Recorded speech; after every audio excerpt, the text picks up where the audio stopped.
In most woodworking shops, you will have an assortment of files ranging all the way down from, like this is a rasp because it has really coarse teeth and will take lots of material off at once, down to a file that has pretty fine teeth and will not take much material off at all. You'll also have different shapes of file, like this file is a flat file, this flat file is a half round file, this file is a round file, and this file is a triangular file.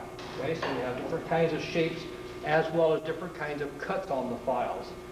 Basically what we use the file for in the woods area is for taking material off either edge or end grain. These rasp used to be really an important one back in the really old days, but anymore we have the band saws, we have saber saws, we have scroll saws, so that we don't use the rasp as much as we used to. What we do like to use the files for in our middle school shops is for filing down the end grain and then using it as a backup for sanding down the end grain to make, like on a cutting board, to make a really nice end on the cutting board.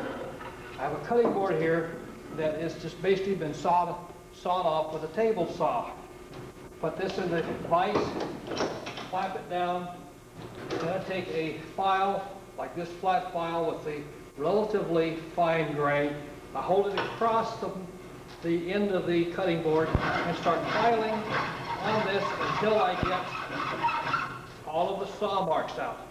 If I don't really feel that this is taking it off fast enough, I may get a different file like this half round file. The cut is a little bit coarser, so that I could actually take more material off at one time using a file of this nature. Again, if you hold your file in this manner going across the grain, it works much better than trying to just to go in a short stroke back and forth method.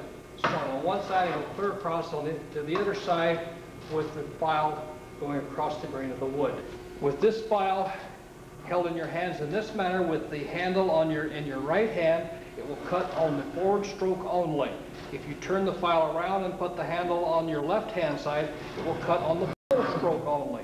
So therefore, depending on which way you want to cut your material, either in the right hand for a push stroke and the left hand for a full stroke. Also, another thing that's going to happen with your file is the fact that the grooves of the file are going to get filled up with materials, and you need to use a thing that's called a card file. I'm sorry, a file card. Okay, a card file is the thing you put your files into. This is a file card that's used for cleaning the grain or the material out of the grooves in the file.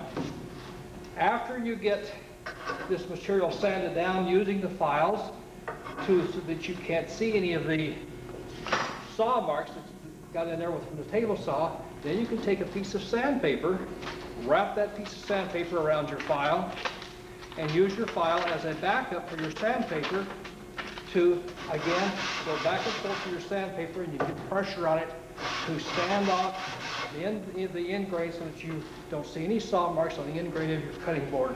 And this basically is one of the neat things about using files in a woodworking shop.